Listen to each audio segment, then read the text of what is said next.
Hello BS, আসসালামু আলাইকুম ওয়া রাহমাতুল্লাহি ওয়া বারাকাতুহু। Welcome to Mariam kitchen. আজকে রেসিপি হলো চিকেন কারি। ভিন্ন স্টাইলে কিভাবে বানায় দেখুন। আপনারা আজকে কারিটা দেখেন, মাশাআল্লাহ কি সুন্দর দেখছেন। এইভাবে আপনারা বানাবেন, ঘরে বানায় খাবেন। পুরো ভিডিওটা দেখবেন, দেখেন মাশাআল্লাহ মাশাআল্লাহ। এভাবে খুব সুন্দর করে বানায় আপনারা খাবেন। ওকে, আর আমাকে একটু সাপোর্ট করবেন প্লিজ। দেখুন মাশাআল্লাহ মাশাআল্লাহ, কালারটা দেখছেন সেরকম। এখন দেখেন, আপনারা দেখেন মাশাআল্লাহ মাশাআল্লাহ। এভাবে সব সময় আপনারা ঘরোয়া বানায় খাবেন আর আমার পাশে থাকবেন। আসেন আমরা উপকরণগুলো দেখি।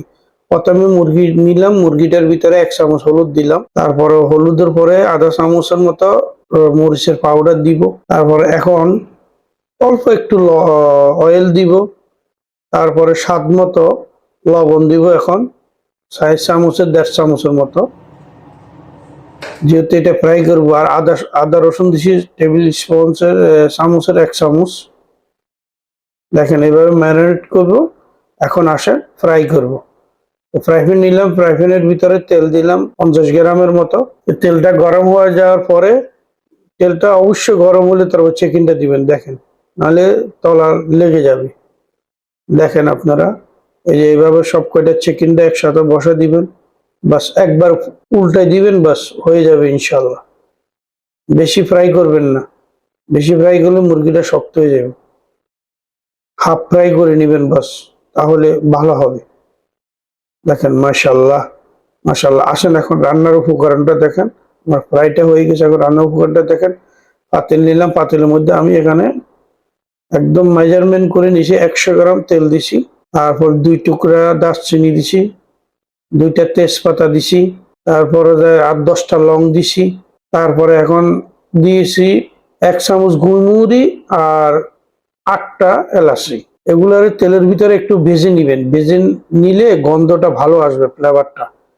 ঠিক আছে, তেলটা গরম। এখন আমি এখানে 200 গ্রাম পেঁয়াজ নিয়েছি, পেঁয়াজটারে কুচি করে নিয়েছি এভাবে লম্বা করে। আপনারা চাইলে কিমা করিয়ে দিতে পারেন, সমস্যা নাই। তারপরে কারি পাতা দিলাম 10-12টা। এখন এটা ভালো করে আমরা ব্রাউন কালার করে নিব। ঠিক আছে, ব্রাউন কালার হয়ে গেছে দেখেন। এখন আমি পেঁয়াজের ভিতরে আগে লবণটা দেওয়া হলো, পেঁয়াজটা নরম হয়ে যাবে। তবে এখানে 1.5 চামচ লবণ দিছি। তারপরে এখানে 200 গ্রাম টমেটো এখন অ্যাড করব। দেখেন আপনারা এভাবে লম্বা করে কেটে তারপরে দিয়ে দিবেন, সমস্যা নেই। দেখেন মাশাআল্লাহ। এখন আমি 7টা কাঁচামরিচ দিব আস্তা।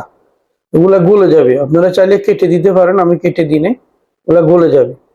এবার ভালো করে লাড়াচাড়া করে কষা নিবেন। তারপরে এখানে আমি 60 গ্রাম আদা দিছি, 40 গ্রাম রসুন দিছি, আর 200 গ্রাম টক দই দিছি। ভালো করে এটারে মিক্স করে নেবেন। মিক্সটা হয়ে গেছে, এভাবে ভালো করে মিক্স করে নেবেন। এই মিক্সটা হয়ে গেছে। এখন আমি এখানে 2 চামচ কাশ্মীরি চিলি পাউডার নিছি, 2 চামচ ধনিয়া নিছি, 2 চামচ গোলমরিচের পাখি নিছি, তারপর 2 চামচ চিকেন কারি মশলা নিছি, আর 2 চামচ জিরার পাখি নিছি, জিরার পাউডার নিছি।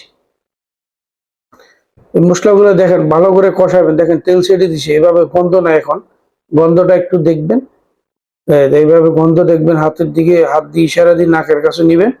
তারপর দেখেন মশলাটা হয়ে গেছে। এখন আমি যে চিকেনটা ভেজে রেখেছি, ওই চিকেনটা আমি দিয়ে দিব। এখন ওই চিকেন ভাজার তেলটা সহ দিয়ে দিবেন, ওইটাই হলো আসল মজা। তেলটা আবার রাখবেন না, কেমন। এইভাবে লাড়াচাড়া দিয়ে ভালো করে কষা নিবেন। ঠিক আছে, দেখুন এখন পরিমাণ মতো একটু পানি দিয়ে দিবেন, বেশি পানি দিবেন না, বেশি পানি দিলে টেস্ট থাকবে না। এটা থাকবে গামা গামা এই কারিটা। ঠিক আছে, মাখা মাখা থাকবে। আপনারা সব সময় আমার পাশে থাকবেন, এইভাবে কি করবেন। আমাকে লাইক, কমেন্ট, শেয়ার, সাবস্ক্রাইব দিবেন প্লিজ। দেখেন এই যে আমার কারিটা দেখেন, মাশাআল্লাহ মাশাআল্লাহ। দেখেন কালারটা দেখেন। এখন হয়ে গেছে। আমি এখানে 50 গ্রাম মতো ধনিয়া পাতা কেটে দিয়ে দিলাম। দেখেন এটা দিলে একটু গন্ধটা ভালো হবে, কাঁচা কাঁচা ভাব থাকবে। তারপরে এর উপরে দিই, এই দেখেন। এখন আমি এখানে একটু না গরম মশলার ফাঁকি, মানে গরম মশলার ফাঁকিটা উপরে দিয়ে দিব একটু হালকা করে। আপনারা চাইলে জিরা ফাঁকি দিতে পারেন, আমার কাছে গরম জিরার ফাঁকি নেই। আমি সব মিক্স করি গরম মশলা করেছি ওইটা দিয়ে দিচ্ছি।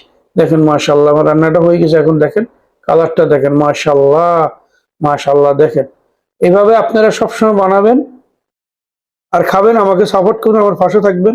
আসসালামু আলাইকুম ওয়া রাহমাতুল্লাহি ওয়া বারাকাতুহু।